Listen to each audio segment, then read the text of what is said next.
तो constituent assembly थी, इसी वजह से हमारा जो कॉन्स्टिट्यूशन है वो पूरे डेमोक्रेटिक तरीके से बना।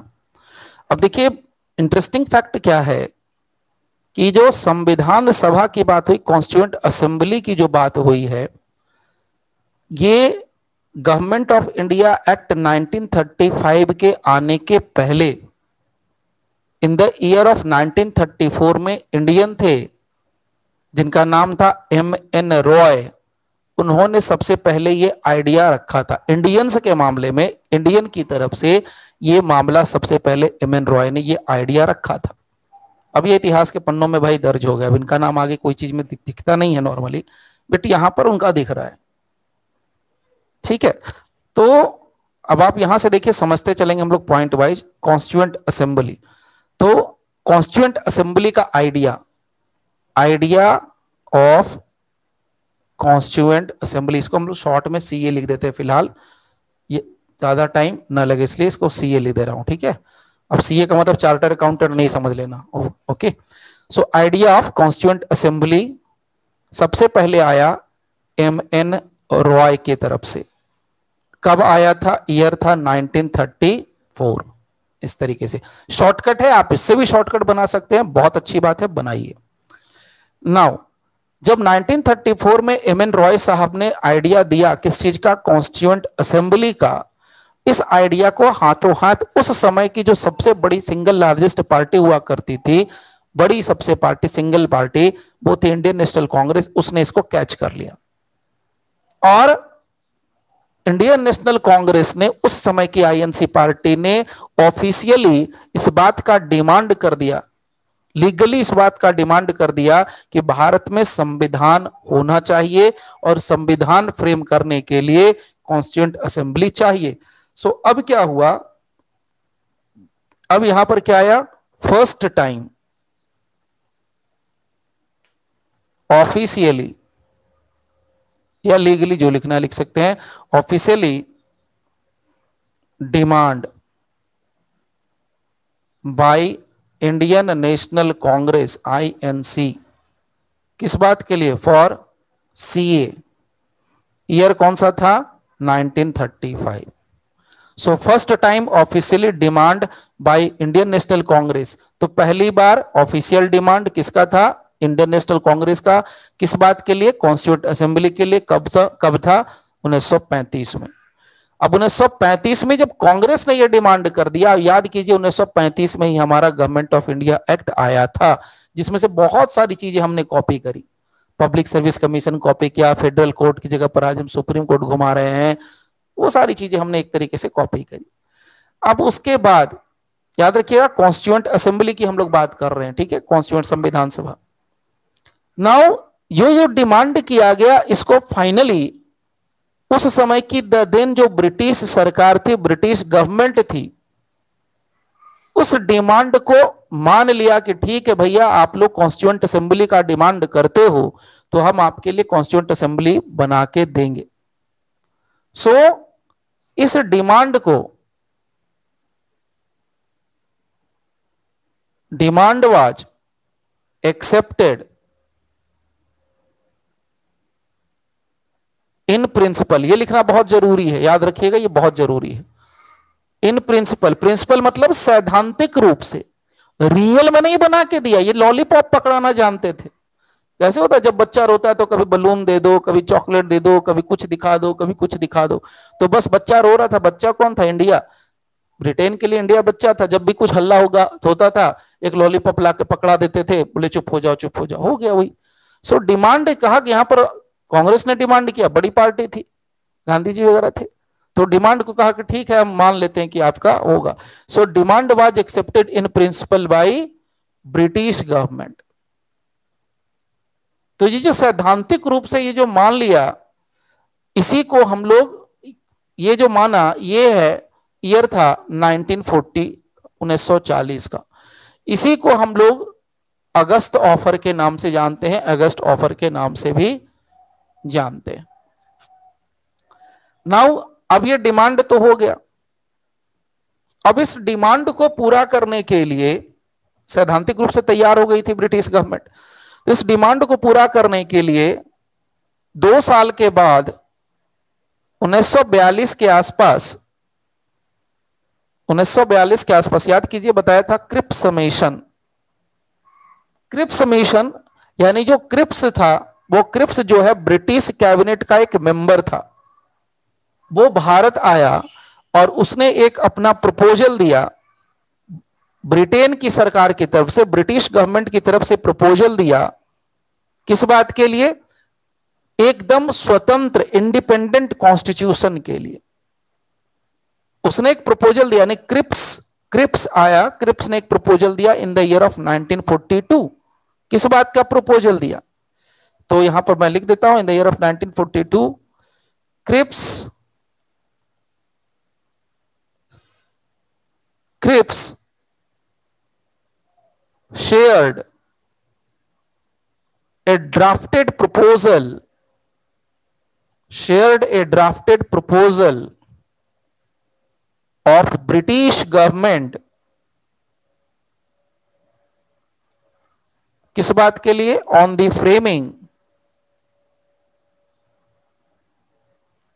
Of an independent constitution.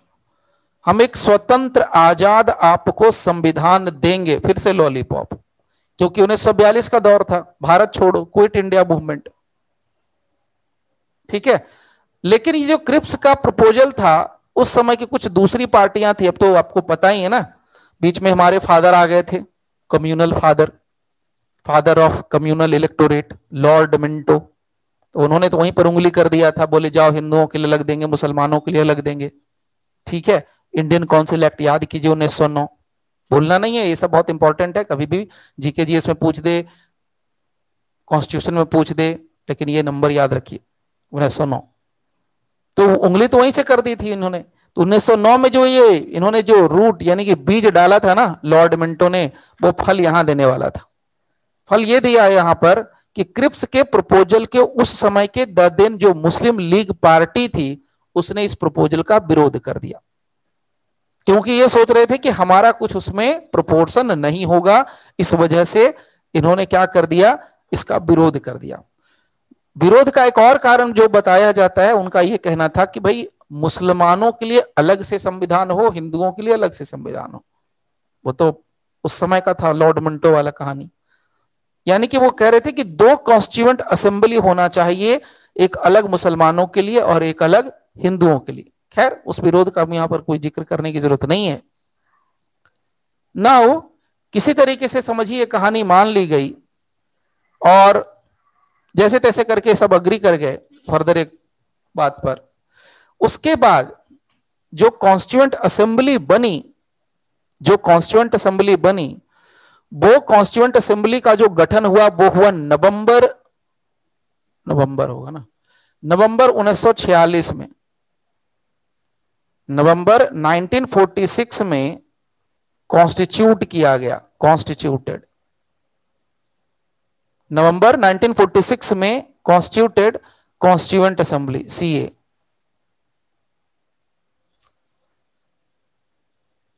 और याद कीजिए, ये जो कॉन्स्टिट्यूएंट असेंबली बन रही है, ये गुलाम भारत में बन रही है। मैं नवंबर 1946 लिख रहा हूं, यानी पाकिस्तान का बंटवारा नहीं हुआ है, इंडिया पाकिस्तान एक ही है, अनडिवाइडेड इंडिया है। उस समय की हम लोग बात कर रहे हैं। तो अनडिवाइडेड इंडिया के लिए, गुलाम भारत के लिए 1946 में एक संविधान सभा का गठन हुआ, वो नवंबर 1946 में हुआ। और उस समय जो अनडिवाइडेड जो भारत था, उसके हिसाब से उस संविधान सभा के जो मेंबर्स जो बने थे, जो टोटल स्ट्रेंथ बताई जाती है, वो थी 389 के करीब, 389। 89 इसको बोलते हैं हिंदी में, 79 अलग होता है, 79 को 79 बोलते हैं। अब आजकल तुम लोग 79 और 89 लिखते हैं, खैर अलग इशू है, लेकिन चलिए 89, 389। सो टोटल स्ट्रेंथ जो उस समय की बताई जाती है, उस समय के सीए की यानी कॉन्स्टिट्यूएंट असेंबली की, वो था 389। नाउ अब इसमें एक इंटरेस्टिंग चीज जानी, ये 389 तो आ गया टोटल नंबर,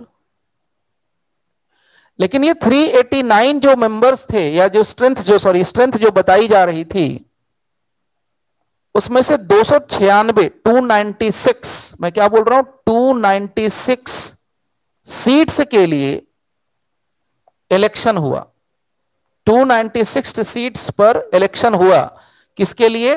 कॉन्स्टिट्यूएंट असेंबली के लिए। मैं सीए लिख रहा हूं, बार बार गड़बड़ नहीं करना। कॉन्स्टिट्यूएंट असेंबली के 296 सीटों के लिए, 296 सीट्स के लिए हुआ। अब ये जो इलेक्शन हुआ था, उसमें ये जो 296 सीट्स थे, ये उस समय के देन ब्रिटिश इंडियन प्रोविंस को दिया गया था। ब्रिटिश इंडियन, यानी जिस पर ब्रिटिशर्स का कब्जा था, वो 296 सीट्स दिए गए थे। चलिए, अब ये 296 सीट का जब इलेक्शन हुआ, तो इसमें से इंडियन नेशनल कांग्रेस के खाते में ऐसा बताया जाता है कि 208 सीटें जीत गई थी उस समय की दिन इंडियन नेशनल कांग्रेस। मुस्लिम लीग, उसने भी हिस्सा लिया था इस इलेक्शन में, और मुस्लिम लीग की जो सीट बनी थी वो था 73। और कुछ जो छिटपुट अलग अलग जो छोटे मोटे ग्रुप्स बने हुए थे, अदर ग्रुप्स लिख सकते हैं, अदर ग्रुप्स, वो ग्रुप्स करीब करीब 15 सीट लाने में उस समय कामयाब हो गए। ये जीके जीएस का मैटर है, आपके लिए बता दिया। तो हम लोग देखिए क्या समझ रहे हैं, कॉन्स्टिट्यूएंट असेंबली की कहानी समझ रहे हैं। शुरुआत में सबसे पहले कौन लेके आया? 1934 में एमएन रॉय। 1935 में कांग्रेस उठा लिया एमएन रॉय की बात को। 1935 के बाद 1940, 5 साल के बाद 1940 में उस समय की ब्रिटिश सरकार ने सैद्धांतिक तौर पर, प्रिंसिपल के तौर पर कहा कि ठीक है, हम आपकी बात को मानते हैं कि संविधान सभा होनी चाहिए। 40 के बाद 1942, लगभग 2 सालों के अंतराल के बाद क्रिप्स मिशन आया, और क्रिप्स ने एक प्रपोजल दिया इंडियंस के बीच में कि आप लोगों को एक इंडिपेंडेंट कॉन्स्टिट्यूशन होना चाहिए। उसका प्रपोजल रखा। खैर, वो प्रपोजल जैसे तैसे उसका रिजेक्ट हुआ, लेकिन फिर बाद में कैबिनेट मिशन आता है, उस कैबिनेट मिशन के प्रपोजल को एक्सेप्ट कर लिया जाता है। क्रिप्स मिशन के बाद कैबिनेट मिशन आया था 1946 में। तो उस कैबिनेट मिशन के प्रपोजल पर जैसे तैसे सहमति बन जाती है, और वो 1946 के कैबिनेट मिशन के प्रपोजल पर सहमति बनने के बाद 1946 में कॉन्स्टिट्यूशन होता है, गठन होता है कॉन्स्टिट्यूएंट असेंबली का, संविधान सभा का। उस समय जो अनडिवाइडेड भारत था, उसका 389 स्ट्रेंथ था। उसमें से 296, 296 सीट्स के लिए इलेक्शन हुआ। कांग्रेस 208 सीटें जीती। मुस्लिम लीग ने 73 सीट्स ली, और बाकी के जो लोग थे वो 15 सीट जीते थे।